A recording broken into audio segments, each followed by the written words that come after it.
اللہ کریم نے قرآن مجید میں فرمایا سبحان الذی اسری بعبدہ، پاک ہے وہ ذات جس نے اپنے بندہ خاص کو سیر کرائی، لیلا من المسجد الحرام الی المسجد الاقصی، رات کے کچھ حصے میں سیر کرائی اور مسجد حرام سے لے کر مسجد اقصی تک سیر کرائی۔ نبی کریم صلی اللہ علیہ وسلم کو اللہ نے بڑی ہی شانیں عطا فرمائی، بڑی عظمتیں عطا فرمائی۔ ان عظمتوں میں سے ایک بہت بڑی عظمت کا نام واقعہ معراج ہے۔ میرے بھائیوں، جب سے امت کے اندر خیالات تقسیم ہوئے ہیں، اپنی اپنی رائے لوگوں نے قائم کی ہے، تو کچھ ایسے ذہنوں نے بھی کچھ اختراعات ایسی بھی زمانے میں وضع کی ہیں، کہتے ہیں جی حضور کی تعلیمات زیادہ بیان ہونی چاہیے، نبی پاک کی شان بیان کرنے کا کیا معنی ہوا؟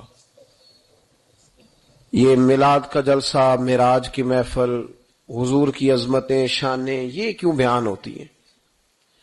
سوال یہ ہے ان دوستوں سے کہ اللہ کریم نے قرآن مجید میں فرمایا کہ انا اعطیناک الکوثر، محبوب بے شک ہم نے آپ کو خیر کثیر عطا فرمائی، دی ہے اللہ نے، دی ہے اپنے نبی کریم کو۔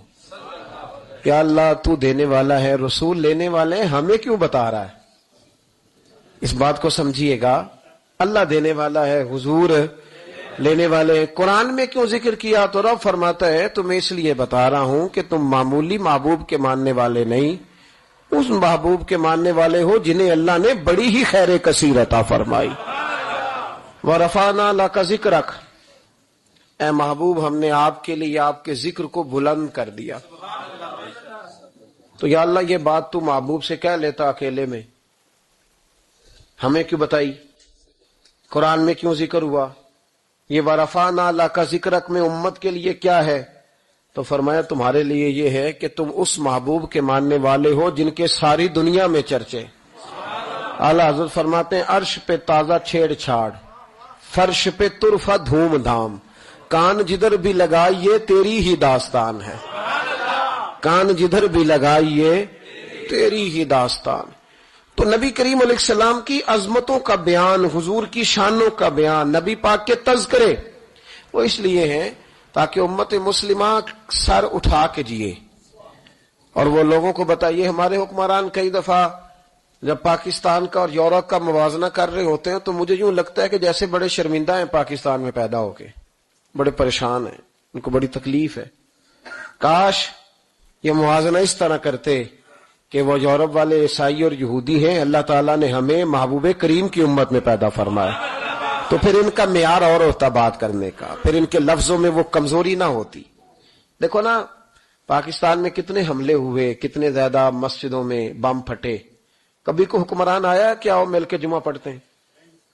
لیکن نیوزی لینڈ کی وزیر اعظم نے یہ کام کر کے کمال نہیں کر دیا؟ ہمارے تو ابھی تک وہ سائیوال کے یتیم بچوں سے ملنے کوئی حکمران نہیں گیا، کوئی نہیں گیا، اس لیے کہ یہ قوم تو ایسی ہے، ہمیشہ لائنوں میں لگ کے ووٹ دیتی ہے، ان کا کیا ہے؟ انہوں نے کل پھر گاڑیوں کے پیچھے اسی طرح بھاگنا ہے، جیبوں سے سٹیکر بنوانے ہیں، اشتہار چھپوانے ہیں۔ یہ تو مطلب بھیڑ بکریاں دو چار مر جائیں تو کیا عرض ہے؟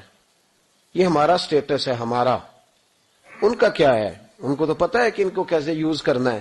میں نے اس وقت بھی کہا تھا اور آج بھی کہتا ہوں، نمبر پلیٹ بدلنے سے گاڑیاں نئی نہیں ہوتی، گاڑی بدلے تو پھر اس کا نظام بدلتا ہے، بدلنا ہے تو اس کا انجن بدلو، نمبر پلیٹیں نہ بدلو۔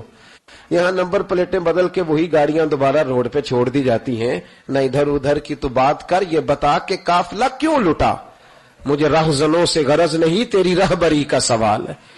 تو یہاں تو تباہی اتر رہی ہے، اللہ تعالیٰ سمجھنے کی توفیق عطا فرمائے، اللہ ہمارے حال پر رحمت کی نظر فرمائے۔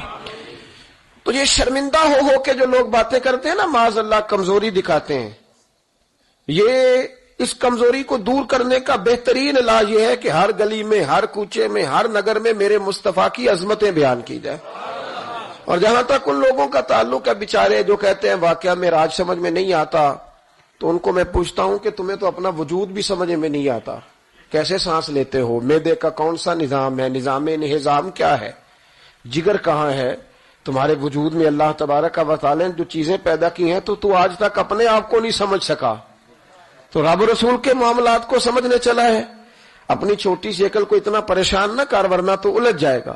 کہتے ہیں جی سمجھ میں نہیں آتا جی کیسے گئے، کس طرح گئے، کیوں کر کے گئے، تو نبی پاک نے تو کہا ہی نہیں میں گیا ہوں، حضور نے تو بعد میں کہا ہے میں گیا ہوں، پہلے تو رب فرماتا ہے سبحان الذی، جو لے کے گیا ہے وہ ہر عیب سے ہر نقص سے پاک ہے، وہ جو بھی بیان کرتا ہے حق اور سچ ہی بیان کرتا ہے۔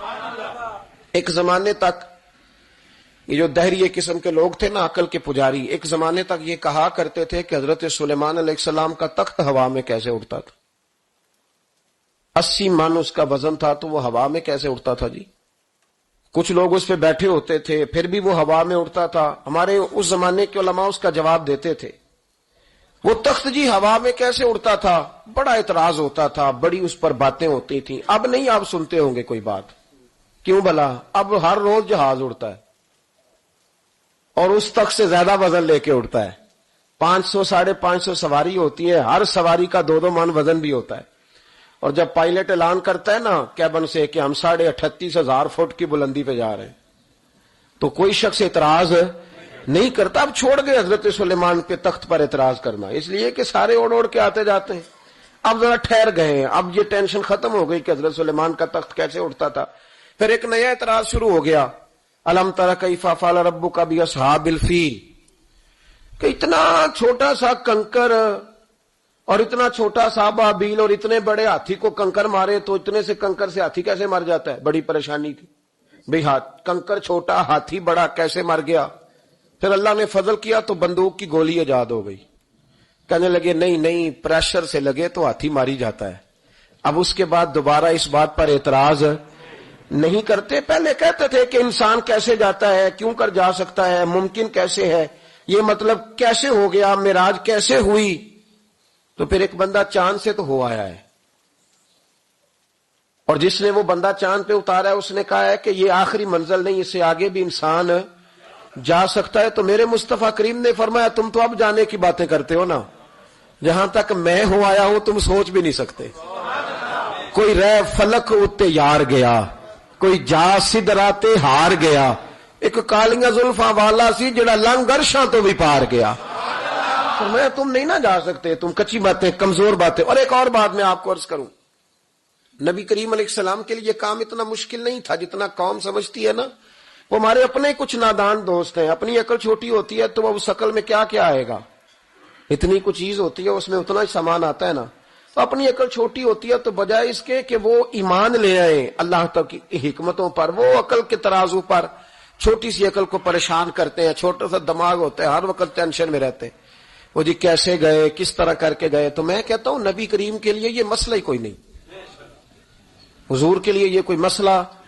حضور فرماتے ہیں میں تو اس وقت بھی نبی تھا، یہ ترمذی میں ہے، ترمذی ہے، سیاستہ کی حدیث، یہ سمجھیں گے دین ہے، یہ عقیدہ ہے، اس کو سمجھا کریں۔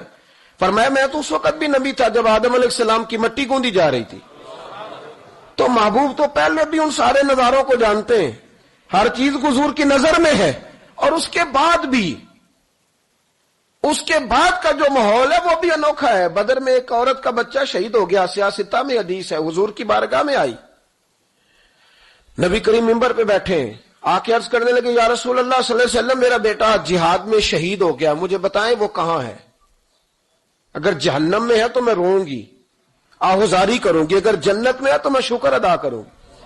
حضور بتائیں، تو جنت دوزخ کا معاملہ تو قیامت کے بعد ہے، یہ تو دور کی بات ہے۔ مدینے میں بیٹھ کر، مسجد نبی میں بیٹھ کر بی بی نے سوال کر دیا، حضور نے نہیں فرمایا کہ بی بی یہ تو قیامت میں پتہ چلے گا نا، حضور بیٹا کہاں ہے؟ حضور نے یوں نظر اٹھائی، فرمایا بی بی جنتیں ہیں 8، جو سب سے اعلیٰ جنت ہے نا وہ اللہ نے تیرے بیٹے کو عطا فرمائی، سب سے اعلیٰ جنت میں ہے تیرا بیٹا۔ مرحوم اعظم چشتی نے ایک جملہ کہا تو انہوں نے کمال کر دی، کہنے لگے ایسا کوئی محبوب کہیں ہوگا نہ کہیں ہے، بیٹھا ہے چٹائی پہ مگر عرش نشی ہے۔ اور ایک جملہ اتنا شاندار ہے، اتنا شاندار ہے کہ میں جب پڑھتا ہوں تو میں مرحوم کے لیے دعا کرتا ہوں۔ انہوں نے کہا کہ تو جو چاہے تو ہر شب ہو مثال شب اسرا، محبوب اگر آپ چاہیں تو روز معراج ہو، تو جو چاہے تو ہر شب ہو مثال شب اسرا، اس لیے کہ تیرے لیے 2-4 قدم عرش بری ہے، تیرے لیے 2-4 قدم، تیرے لیے 2-4 قدم عرش بری ہے۔ اور کہنے لگے ہر ایک کو میسر کہاں اس در کی غلامی، اس در کا تو دربان بھی جبریل امی ہے، اس در کا تو دربان بھی جبریل امی ہے، اور ملتا نہیں کونین کو کیا کیا تیرے در سے ایک لفظ نہیں ہے جو تیرے لب پہ نہیں ہے۔ نبی کریم صلی اللہ علیہ وسلم کے لیے یہ کوئی مشکل نہیں، جس طرح ہم الجھے ہوئے نا کہ مطلب کیسے تو کس طرح تو کس انداز میں، تو وہاں یہ کوئی کھاتا ہے ہی نہیں۔ حضور کے لیے تو 2-4 قدم ہے، جب چاہیں جب چاہیں۔ وہ ایک صاحب تھے، مجھے کہنے لگے کہ وہ جی حضور تو گئے تھے حضرت جبریل لے کے تھے پروں پہ بٹھا کے، پہلے براق پہ گئے تھے، پھر حضرت جبریل کے پروں پہ، پھر رف پہ، ویسے تو نہیں نا بشر جا سکتا۔ تو میں نے کہا چلو مہربانی کرو تم بھی کسی دن براق پہ بیٹھ کے چکر لگا ہی جاؤ، کوئی کوشش کرو نا یار، کسی جگہ پہ ٹھہرو تو صحیح۔ عجیب فلسفہ کہتے حضور، تو میں نے کہا چلو وہ تو رف تھی، حضرت جبریل کے پر تھے، براق تھا، تو وہ جو نبی پاک بعد میں 9 مرتبہ گئے اور آئے، حضور 50 نمازیں لائے نا، تو حضرت موسیٰ نے کہا کہ محبوب نہیں پڑھی جائیں گی، تو حضور گئے، 5 کی معافی ہوئی، پھر آئے تو حضرت موسیٰ نے کہا کہ محبوب نہیں، یہ نہیں ہوگا۔ یہ بھی نبی پاک کی فرما برداری ہے اللہ کی بارگاہ میں۔ حضور نہیں کہتے ٹھیک ہے یا اللہ تو 50 کہتا ہے تو 50 ہی قبول ہے۔ حضرت موسیٰ نے کہا محبوب نہیں، آپ کہیں، آپ کہیں۔ اور یہ حضرت موسیٰ کے دل میں بات بھی اللہ نے ڈالی، یہ بھی اللہ نے ڈالی کہ آپ میرے محبوب سے کہیں، انہوں نے نہیں کہنا، ان کو تو جو کہہ دیا جائے قبول ہے۔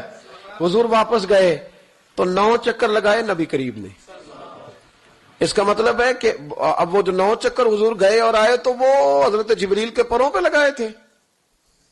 کسی جگہ کسی روایت میں ملتا ہے کہ حضور نے فرمایا جبریل ادھر لا دوبارہ براق، پھر جانا ہے، ادھر پر دوبارہ لا یا براق دوبارہ لا۔ 9 دفعہ گئے اور 9 دفعہ آئے، پھر مان لو کہ تیرے لیے 2-4 قدم عرش بری ہے، تیرے لیے 2-4 قدم عرش بری ہے۔ محبوب کی عظمت کو سمجھو، حضور جب چاہے، جس وقت چاہے، جس وقت چاہے، جس وقت دل چاہے۔ یہ تو میرے محبوب کا آنا جانا ہے، یہ تو رسول پاک کا آنا جانا ہے۔ حضور کا جب جی چاہے آئیں، جب جی چاہے جائیں۔ حضور نماز پڑھا رہے تھے، یہ صحیح مسلم کی حدیث ہے۔ مسلمانوں ساری زندگی آنکھیں کھول کے، دل کھول کے، خوشبو کی طرح مہک کر، پھولوں کی طرح تازہ تر و تازہ رہ کے زندگی گزارو، اس لیے کہ رب کریم نے تمہیں شانوں والا رسول عطا فرمایا ہے۔ طبیعتیں ٹھنڈی رکھو، مزاجوں میں سکون رکھو، خوش ہو جایا کریں حضور کا۔ آپ یقین کریں کسی جگہ محفل میلاد لکھا ہوتا ہے تو طبیعت ٹھنڈی ہو جاتی کہ یہاں میرے نبی کی نعتیں پڑھی جائیں گی۔ کسی جگہ محفل معراج لکھا ہوتا ہے تو طبیعت ٹھنڈی ہو جاتی ہے، یہاں حضور کا ذکر ہوگا۔ یہ نا اپنے دل میں شوق پیدا کریں۔ جو لوگ کہتے ہیں نا بڑے دکھ ہیں، تو وہ حضور کی نعت سن کے راضی ہونا سیکھیں، اللہ انہیں سکھ عطا فرمائے گا۔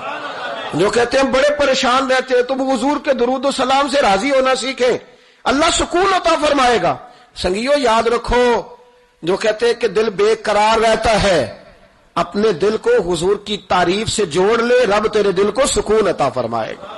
خوش ہونا سیکھیں حضور کا نام سن کے، ٹھنڈا ہونا سیکھیں، طبیعتوں کو، کلیجوں کو ٹھنڈا کرنا سیکھیں، اللہ راحت عطا فرمائے گا۔ لیکن اگر بحث ہی بحث کرنی ہے تو کیسے جی، کس طرح جی، کس حال میں۔ میں بڑی تنقید کرتا ہوں پیسے لینے والوں، طے کرنے والوں پر، کئی دفعہ تکلیف بھی بڑی ہوتی ہے۔ ایک بندہ بڑی پیاری نعت پڑھ رہا تھا، بڑی پیاری، میں بھی سٹیج پہ موجود تھا، تو ایک صاحب سے میں نے کہا کہ یار آج تو مزہ آ گیا، کلام سننے کا لطف آ گیا۔ تو کہنے لگا اس نے 40,000 بھی لیا ہم سے۔ تو میں نے کہا یار ٹھیک ہے، اگر اس نے لے ہی لیا ہے نا تو تمہیں بحث کرنے کی کیا ضرورت ہے، جتنی اچھی وہ نعت پڑھ رہا ہے نا، میرے خیال میں 40,000 بھی تھوڑا ہے، اس کو زیادہ دینے چاہیے تھے۔ اور اگر اس نے لے لیے، اب دے دیے، تو اب بحث کرنے کی کیا ضرورت ہے؟ اب تو مزہ لینا چاہیے کہ میرے نبی کا ذکر کر رہا ہے۔ وہ جو لے دے رہا ہے وہ اللہ اس سے حساب لے لے گا نا خود ہی قیامت میں۔ یہ ہم بھی شکوہ کرتے ہیں، سمجھانے کی کوشش کرتے ہیں، لیکن ان شکووں میں آ کے ہم نے نعت تو نہیں نہ چھوڑ دینی، حضور کا ذکر تو نہیں نہ چھوڑ دینا۔